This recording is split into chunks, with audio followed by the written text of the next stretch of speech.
Siguiendo con la sección 2.5, tenemos algunas observaciones muy importantes y puntuales acerca del desarrollo y pues bueno, en este caso el detalle de las curvas que vimos en la figura anterior, 8.6. Tenemos acá que para un flujo con número de Reynolds dado, conforme aumenta la rugosidad relativa, ya vemos que ese es el cociente, y el factor de fricción en este caso va a disminuir. En segunda instancia tenemos que para una rugosidad relativa, el factor de fricción disminuye con el aumento del número de Reynolds, hasta que se alcanza la zona de turbulencia completa. Dentro de la zona de turbulencia completa, el número de Reynolds no tiene ningún efecto sobre el factor de fricción. Conforme se incrementa la rugosidad relativa, también se eleva el número de Reynolds, donde va a comenzar la zona de turbulencia completa, ¿verdad? Entonces, para complementar este diagrama tenemos acá en la figura 8.7 y nos indica lo siguiente. A la derecha de la línea punteada, hacia la parte inferior del diagrama, se encuentra la zona de turbulencia completa. ¿Se ubican eso? El factor de fricción más bajo posible para un número de Reynolds dado en el flujo turbulento está indicado por la línea de tuberías lisas. Bueno, entonces, nuevamente tomamos esa situación. Ahí vemos dónde está esa zona crítica, cuál es esa división entre laminar y turbulento, ¿verdad? Donde se va a propiciar pues la turbulencia completa, ¿verdad? Ese desarrollo completo que veíamos ayer a detalle o específicamente tomando en consideración algunas características de todo este sistema, ¿verdad? Entonces ahí vemos específicamente de una forma más detallada lo que ya habíamos analizado en el diagrama anterior, ¿verdad? Entonces, de alguna manera más simplificado lo tenemos por ahí, ¿no? Entonces, veamos acá alguna situación que vamos a, de alguna manera, calcular, ¿verdad? Entonces, tenemos aquí, vamos a seguir con la diapositiva, ahí estamos. Hablamos en este caso de una situación que se va a presentar. Tenemos una tubería de 4 pulgadas de cédula 40, donde su rugosidad es igual a 4.6 por 10 a la menos 5. Nos hablan de un acero de tipo comercial. La rugosidad relativa corresponde a 2.224. En este caso, la rugosidad la obtenemos de la tabla 8.2 que había hecho mención hace un momento. El número de Reynolds es de 1500 de tipo laminar. Y bueno, para el valor del factor de fricción, a través de la ecuación que ya habíamos trabajado, pues nos lleva a obtener como ese dato final de 0,04267. Entonces nosotros podemos corroborar si ese dato efectivamente es correcto, ¿verdad? O bien, pues habrá algún detalle por ahí. Podemos ir detallando cada uno de los aspectos, ¿verdad? De estas características que nosotros tenemos acá, se puede deducir algunas situaciones, ¿cierto? Conocemos entonces principalmente esto, ¿no? Hablamos de una tubería de 4 pulgadas de cédula 40, eso lo encontramos en la tabla F. Ahí podemos nosotros determinar cuál es el diámetro, ¿verdad? Y ahí nos indica entonces, como estamos trabajando sistema internacional, vamos a ubicar que el diámetro es de 0,1023 metros. ¿Sí? La rugosidad ya no la indica, ¿verdad? Ya vista de la tabla, vamos a regresar un poco, 8.2, dado que es acero comercial, será entonces 4,6 por 10 a la menos 5, ¿verdad? Y es el dato que ya nos indica ahí. 4,6 por 10 a la menos 5 metros, ¿verdad?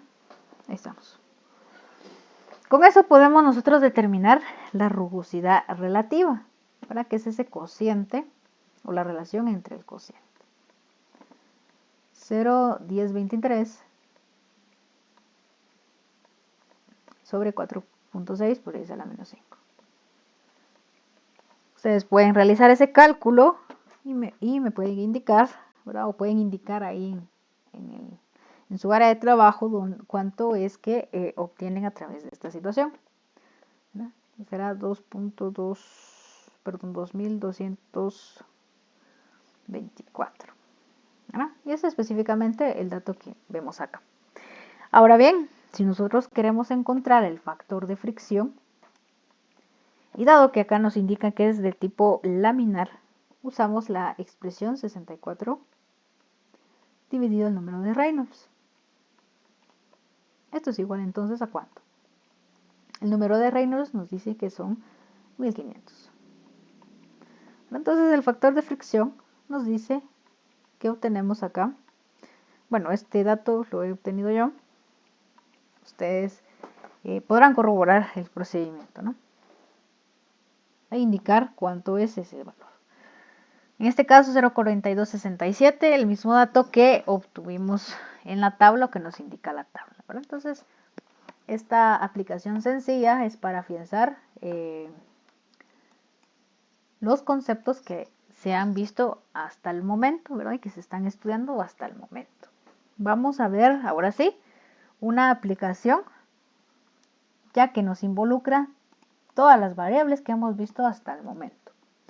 Nos hablan de una tubería de acero de 1 pulgada, cédula 80. ¿verdad? Entonces ahí ya con esas indicaciones pues ya debemos tener algo en consideración. Sería encontrar el diámetro, en este caso interno. Corresponde entonces a 0,0243. Perdón, aquí no hemos visto eso, ¿verdad? Pero estamos trabajando en sistema internacional, será expresado en metros, ¿verdad? ¿Tenemos todo? Sí, ahí estamos. Ahora, si seguimos con el enunciado, dice circula benceno. Estamos trabajando benceno a 60 grados centígrados. Ojo con eso.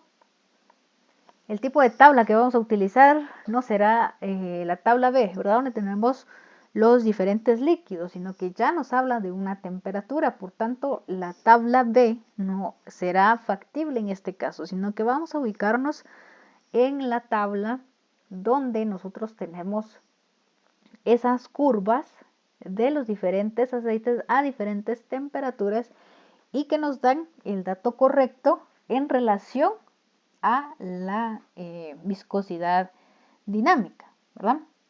Y en este caso pues recurrimos al apéndice D y podemos obtener esa viscosidad dinámica, que es de 3,8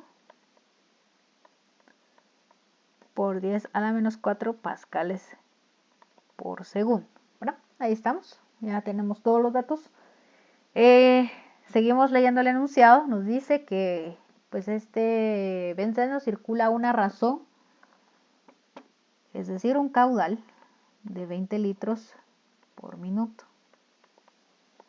Por tanto, yo necesito algo más en este caso, ¿verdad? Regresando un poco a la primera descripción, donde teníamos el dato del diámetro, regresamos a ese apéndice F, ¿verdad? En este caso necesitamos el área, ¿no? El área corresponde entonces a 4,636 por 10 a la menos 4 metros cuadrados, ¿no? Ahí estamos. Dentro de los datos que nos indica adicionales tenemos el peso específico del benceno. Vamos a anotar los pesos específicos del benceno. 8,62 kilonewtons sobre metro cúbico, ¿verdad? Vamos a determinar entonces ahora la diferencia de presiones, esa será la interrogante, ¿verdad?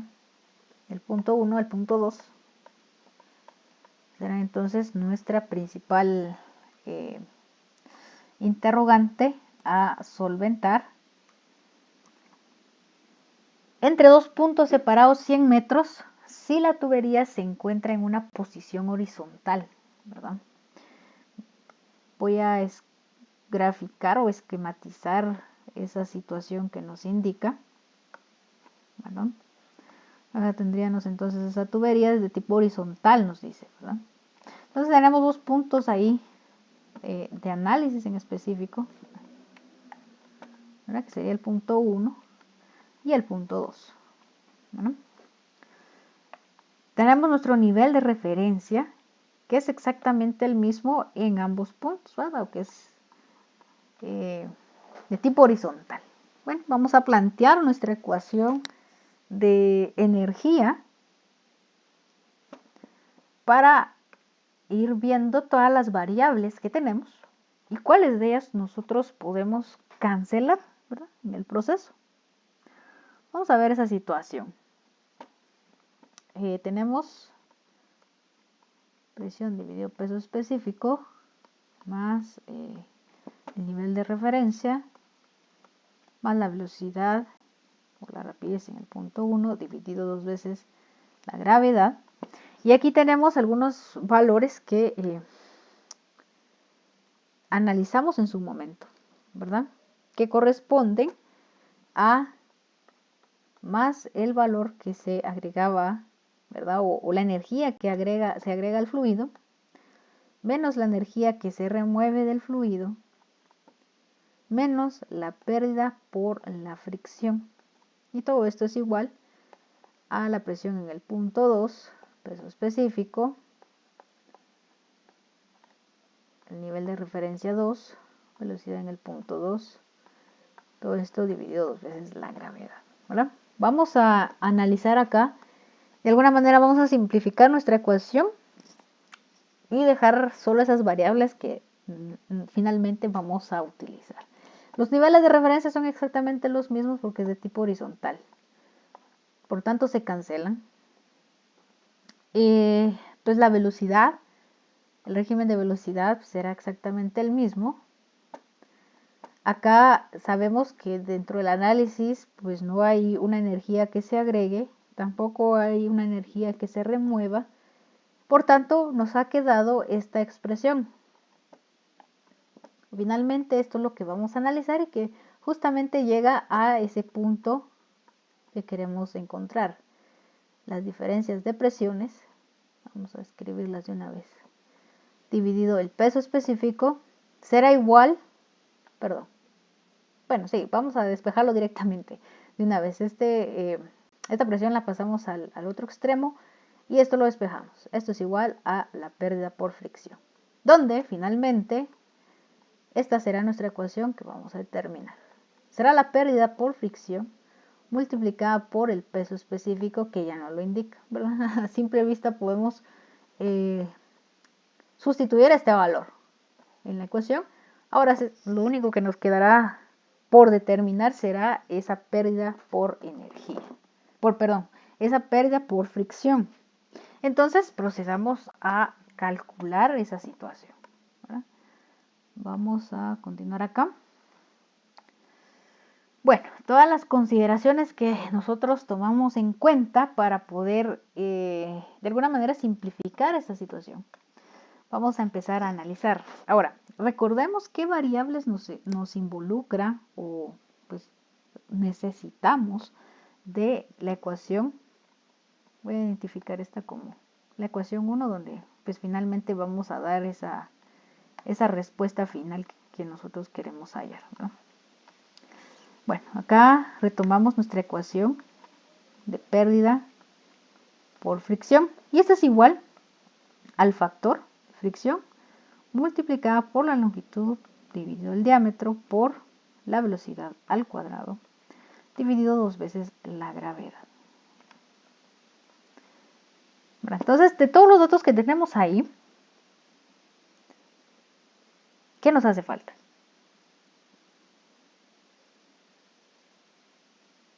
Es claro que podemos encontrar el factor de fricción por la ecuación que vimos, ¿verdad? Para que no quede tan ambiguo ese dato, ¿no?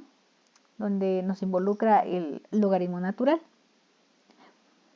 Entonces, bueno, en primera instancia vamos a determinar el número de Reynolds para poder ir trabajando paso a paso toda esta situación. Como conocemos el caudal, vamos a despejar entonces de nuestra ecuación de caudal, ¿verdad? Sería caudal dividido área. En este caso, el caudal está expresado como 20 litros por minuto.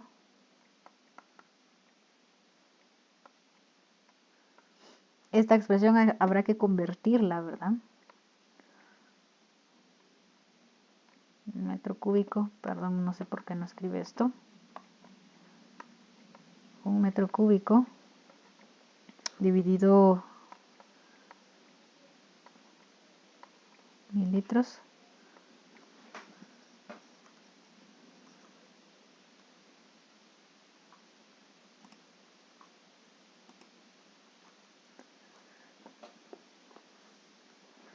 Por el tiempo, ¿verdad? Que sería 1 minuto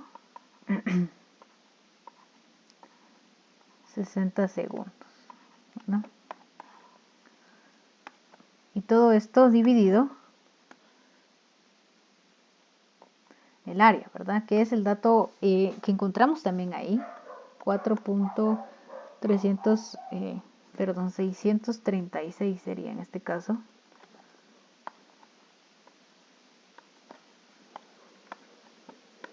...636 por 10 a la menos 4. Acá entonces el dato que encontramos para la velocidad será 0.718 metros sobre segundos. Este dato ustedes lo pueden ir verificando si es el mismo que están obteniendo o no, ¿verdad? Con ese dato, bueno, ya conocemos una variable más que podemos sustituir acá, ¿verdad? Pero nos hará falta algo más, ¿verdad? En este caso sería determinar ese número de Reynolds, ¿verdad? Entonces, con ello podemos relacionar para poder llegar finalmente a este valor, ¿verdad? A este valor, el factor. Si recuerdan ustedes, la ecuación nos involucraba específicamente la rugosidad relativa, ¿verdad? El cociente del diámetro sobre épsilon. Y necesitamos también el número de Reynolds, ¿verdad? Por ello es que vamos a encontrar el número de Reynolds en primera instancia. Bueno, hablábamos acá de que estamos trabajando benceno y ya tenemos ese dato de la viscosidad dinámica, ¿verdad? Entonces tendríamos que el número de Reynolds es igual a, en este caso, la velocidad, que ya la encontramos, 0.718, perdón, multiplicada por el diámetro, que también ya lo encontramos, 0.0243,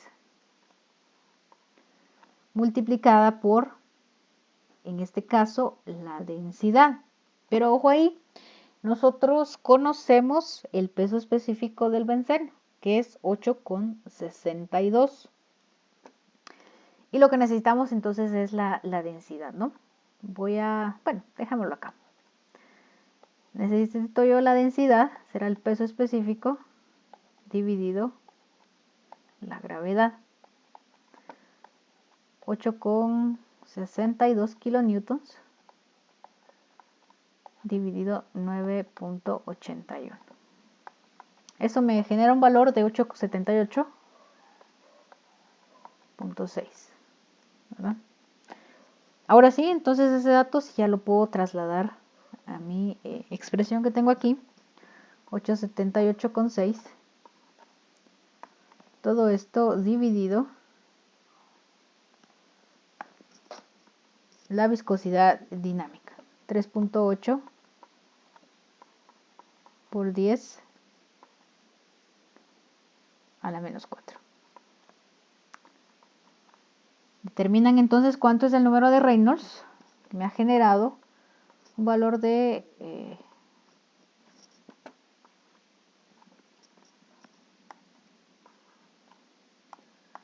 40.315.7, ¿no? Ya tenemos el número de Reynolds, que sería el otro dato que vamos a necesitar, ¿verdad? Serían los datos para este caso, que son los que necesitamos. Solo permítanme un momento.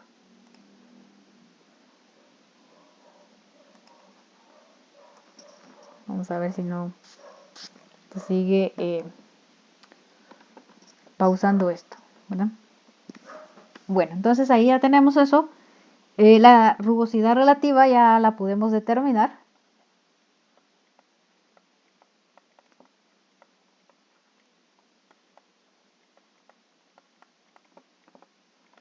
Que es la relación entre el cociente, ¿no? El diámetro es de 0.0243 y la rugosidad, que es la que nos va a indicar la tabla 8.2, que les hacía mención hace un momento y que hicimos un pequeño repaso con ello, es de 4.6 por 10 a la 5, perdón, por 10 a la menos 5. Considerando que es el acero de tipo comercial, que era lo que nos indicaban acá, ¿verdad? Aquí regresando a tabla 8.2, acero comercial o soldado, ¿verdad? Entonces básicamente ese es el valor que vamos a utilizar y esa relación nos genera 528, perdón. Bueno, entonces ya conocemos todos los datos, ¿verdad? Vamos a proceder entonces a utilizar esta ecuación, ¿verdad? Donde tenemos el factor de fricción a través de la ecuación del logaritmo. Vamos a trasladar esta ecuación a nuestra lámina de análisis, donde ya tenemos esas dos variables que les indicaba, ¿verdad? Específicamente esta relación directa de la rugosidad relativa y el número de Reynolds. Entonces con ello ya vamos a trasladarnos a nuestra lámina para llevar a cabo ese cálculo y finalmente poder utilizar esta ecuación, ¿verdad? Que esencialmente nos va a permitir encontrar el cambio de las presiones. Vamos a copiar acá el factor.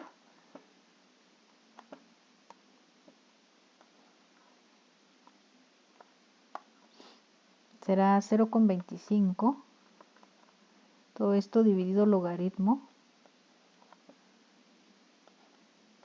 1 dividido 3.7 por la rugosidad relativa, que es el dato que encontramos hace un momento, 528, más, en este caso, 5,74. Todo esto dividido el número de Reynolds, 40.315. Vamos a dejarlo así. Eso elevado a la 0.9. Y toda esta expresión, todo el logaritmo elevado al cuadrado. Tomen el tiempo para hacer el cálculo de esta expresión y me indican en su momento cuánto es que les genera, o pueden ir comparando específicamente estos datos, ¿no? Finalmente el dato obtenido es de 0.0271. Eso sería el valor del factor. Ahora sí, era el único dato que nos hacía falta de la expresión que tenemos por acá. Bueno, voy a tratar de seguir el cálculo en esta sección de aquí, ¿verdad? Para aprovechar ese espacio, es de 0.0271 multiplicado por la longitud que nos ha indicado, y el diagrama que hemos de alguna manera realizado es que se produce cada 100 metros, ¿verdad? No estoy mal, sí, son 100 metros,